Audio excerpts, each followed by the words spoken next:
ये कहानी 1991 की है। मेरे पैदा होने से बहुत पहले की है, लेकिन मेरे घर वालों को ये ऐसे याद है जैसे ये कल ही हुआ हो। मेरी बुआ जी, जिनकी नई नई शादी हुई थी, और वो एक नॉर्थ इंडिया के यूपी के छोटे से गांव में रहा करती थी फूफा जी के साथ। और उन्होंने उस गांव में एक छोटा सा घर लिया, जिनका लैंडलॉर्ड कपल जो था, दोनों बुढ़े बुढ़िया, वो बहुत ही लालची और अजीब से थे।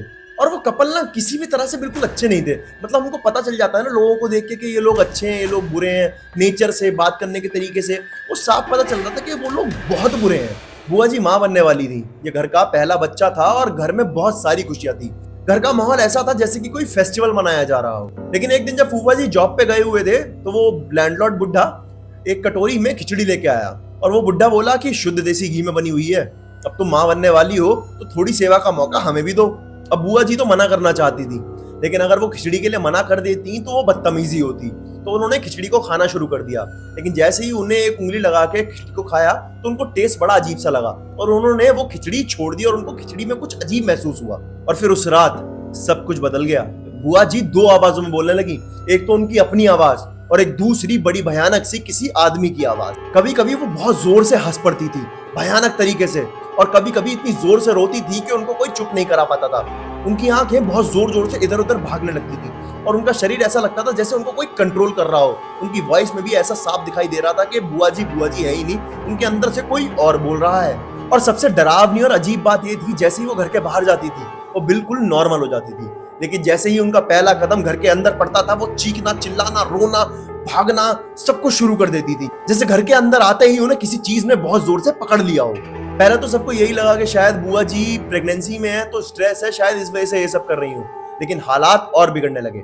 बुआ जी रात में उठ जाती थी और उसके बाद अपने हाथों को पंजों की तरह कर लेती थी और अपने हाथों को फाड़ के उसमें से खून निकालने लगती थी और कहती थी, काले साए मुझे बुला रहे हैं, वो मुझे अपनी तरफ खींच रहे हैं, एक ऐसी अंधेरी जगह में जिसको मैं शब्दों में बयां नहीं कर सकती। और फूफा जी टेंशन से पागल हो रहे थे। उनको समझ में ही नहीं आ रहा था कि मेरी बीवी को क्या हो गया है। उन्होंने सभी डॉक्टरों को दिखा दिया और सभी डॉक्टरों को सिर्फ एक ही चीज कहना था कि ये लेडी फिजिकली बहुत ज्यादा फिट है।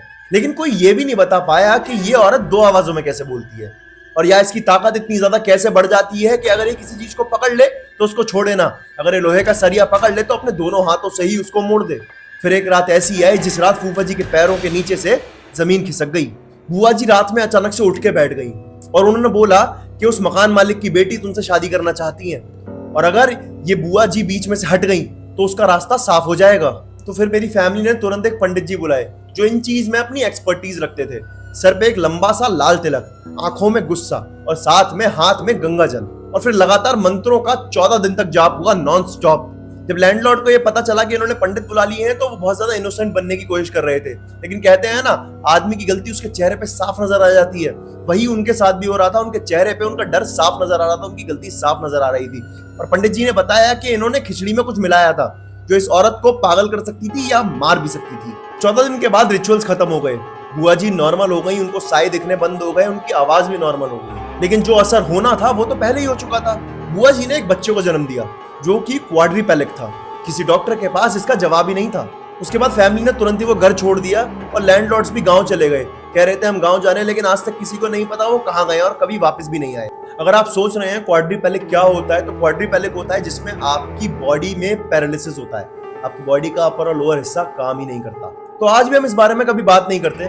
जब भी हम इस बारे में घर में कभी बात करते हैं तो घर के अंदर अंधेरा और काला साया छाने लगता है, हमको ऐसा लगता है। और कहते हैं ना कि कुछ जख्म कभी खत्म नहीं होते।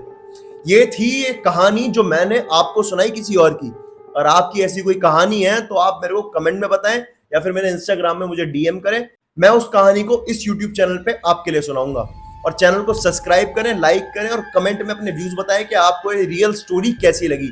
मेरी जितनी भी कहानियां होंगी वो सारी रियल होंगी, कोई भी हाइपोथेटिकल या फिर इमेजिनरी स्टोरी नहीं होगी। अब आप सब्सक्राइब करना मत भूलना, सब्सक्राइब का बटन दबा दो और जल्दी से जल्दी कमेंट करो और लाइक करना भाई, लाइक जरूर करना। तो मिलते हैं अगली वीडियो में जल्दी।